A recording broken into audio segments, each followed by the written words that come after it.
আসসালামু আলাইকুম, সবাই কেমন আছেন? আলহামদুলিল্লাহ, আমিও ভালো আছি। আজকে একটা মজার ভর্তা রেসিপি দেখাবো, দেখলে আপনাদের জিভে জল আসবে।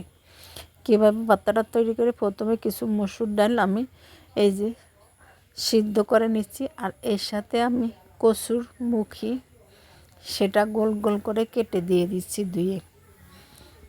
আপনারা চাইলে আলাদা আলাদা সিদ্ধ করতে পারেন, তবে আমি একবারই সিদ্ধ করবো, যেহেতু ডালটা দিয়ে এই কচুর মুখির ভর্তাটা তৈরি করব। এত মজা, আপনি একবার হলো আজকের ভিডিওটা দেখে তৈরি করে খাবেন, অবশ্যই ভালো লাগবে। আর কিছু রসুন দিয়ে দিছি সিদ্ধ হওয়ার জন্য, যেহেতু আজকে ভর্তাটা সিদ্ধ করি বানাবো। এই যে কচুর মুখিগুলো একদম শুকিয়ে ফেলবো, মাটির চুলা রান্না করতেছি। শুকানোর পরে আমি বাটনায় আজকে ভর্তাটা তৈরি করে দেখাবো। আপনারা চাইলে পাটায় তৈরি করতে পারে, হাতে যে বাটনা নিয়ে নিচ্ছে। আর এই যে কচুরমুখীগুলো একদম নরম হয়ে গেছে, ডালটা একদম শুকিয়ে গেছে।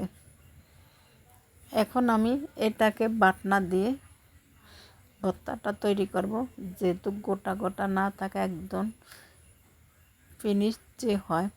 তবে আমার এই বাটনাতে প্রচুর দাঁড়, এটা দিয়ে আমি ভর্তাটা তৈরি করে দেখি। বেশিরভাগ ভর্তাটা আমি বাটনায় করি, কারণ আমার পাটাতে অত বেশি ভালো লাগে না বাটনায় তৈরি করতে। এই যে এইভাবে ভর্তাটা একদম পিষিয়ে নিচ্ছি,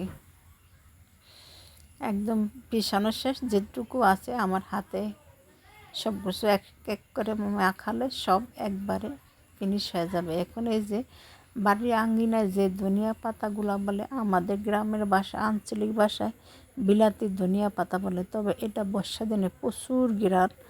সেই ধনিয়া পাতা দিয়ে দিচ্ছি। এক এক করে আমি কি কি দিচ্ছি দেখতে থাকুন।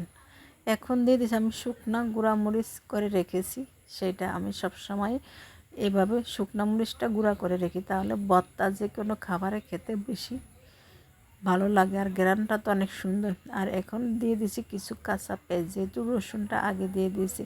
আপনারা যারা কাঁচা পেঁয়াজ পছন্দ না করেন তারা স্কিপ করেন, তারা একটু টেলে নিতে পারেন বা একটু সরিষা তেল দিয়ে ভেজে নিতে পারেন।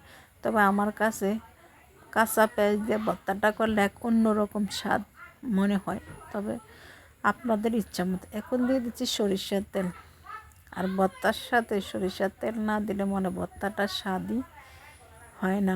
এখন আমি এক এক করে সব দিয়ে দিছি, দেখলেন তো। আর এই ভর্তাটা আপনারা ভাত দিয়ে খেতে পারবেন, রুটি দিয়েও খেতে পারেন, তবে এত মজা, আপনারা মুখে দিলেই বসবেন যে আসলে এই ভর্তাটা কতটা মজা হয়েছে। এখন আমি তুলে নিচ্ছি ভর্তাটা। কি বলবো, এত সুন্দর হয়েছে।